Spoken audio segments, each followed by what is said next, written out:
everyone, and welcome back to another Fallen movie review. So in my last movie review I reviewed Warm Bodies, and this time I said I was going to review Jack the Giant Slayer. I actually changed my mind and decided that I'm going to review Beautiful Creatures instead.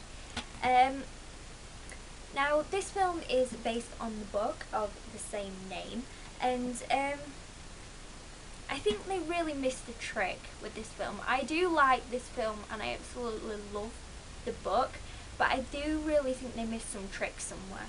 And this does contain spoilers, so if you haven't seen this, then don't watch this video. I mean it. Unless you just want me to like spoil the film for you and then you'll be like, Zoe, I'm going to kill you because you spoiled it for me. Please don't. So as I was saying, they do miss quite a few tricks for this one. I know, like, if you're doing the film of a book, then you're only supposed to use so much of the book, but try and keep as close to it as possible, if you get what I mean. Like with the Twilight films, they could only use so much of the books, like in the films, like so say they could use some of the lines out of the film, but they couldn't entirely copy like the whole book. Otherwise, Breaking Dawn parts 1 and 2 would be a heck of a lot longer than they actually are.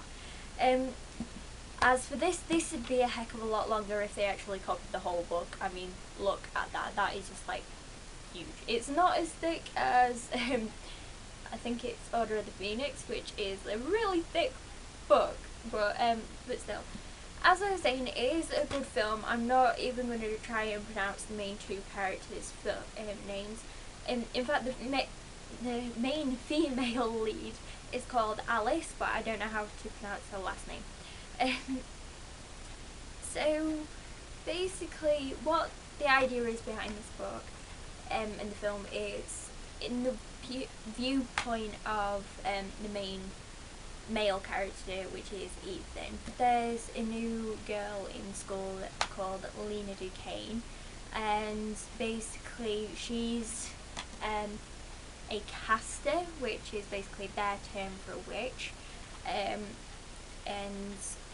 on their 16th birthday a female caster either gets chosen for light or dark. And what this film basically is the run up to Lena's birthday and everything that goes on during that. Now in the book,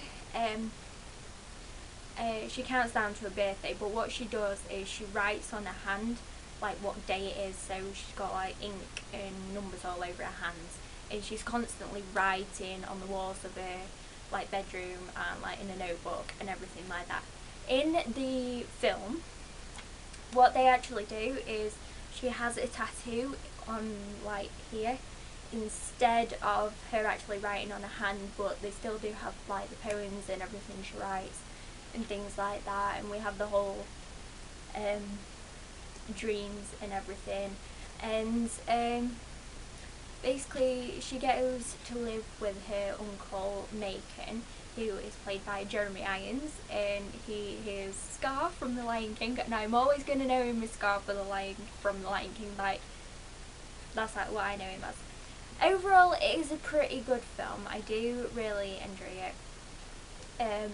The casting in it is brilliant. Emmy Rossum is absolutely amazing. I've only ever seen her in the film Phantom of the Opera, well, the film version of Phantom of the Opera, and she's a brilliant opera singer. It is her singing in it. I was pretty shocked when I first saw that, but then I saw her in this and it's just like completely opposite spectrum. Absolutely amazing. She is brilliant, and it's just like one of those you kind of watch it and she's like, is that really the person who's in Phantom? What else can I say about it? The other trick I think that they missed with this was Lena's birthday in the book is actually in February. In the film it's in December, and in the book they go to the winter dance, and we don't actually get to see that in the film.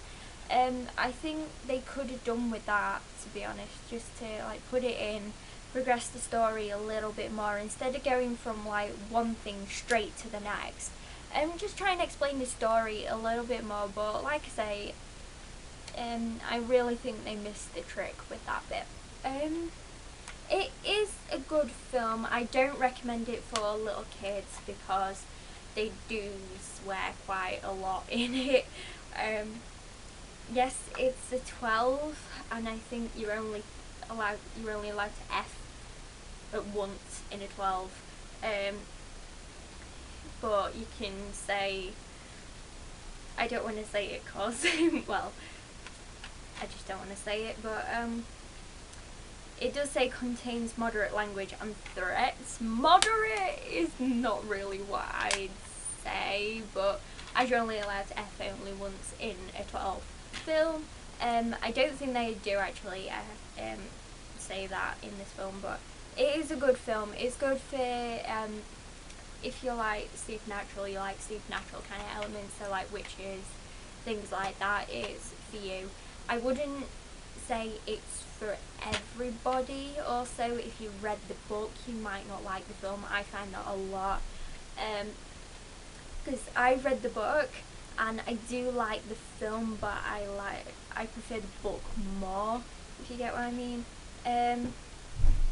Again, casting's brilliant in it, the music's brilliant in it. What I find with the music is it kind of just like brings the whole film together. Any film you can't have without music, because music brings the whole thing together, and if you just watch the film without music, you'll be like, well, this is boring. No matter what kind of story it is, no matter who's in it, you'd find it boring. I find if there was no music to it.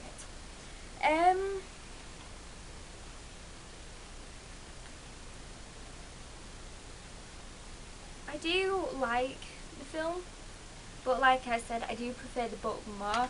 I don't know if they're going to do the other 3 books, so Beautiful Darkness, Beautiful Chaos and Beautiful Redemption. I haven't heard them, or I haven't seen them say anything about them actually doing another 3 films, so we'll see with that one. Yeah, so there's another review where I don't explain a lot because I'm useless at explaining things. So if you like this film, then just let me know below, and whether you actually like the book or the film or both. Next movie review will be Jack the Giant Slayer. I might make this fortnightly, yeah, I hope you're all having a very good day, and I shall see you all soon. Bye!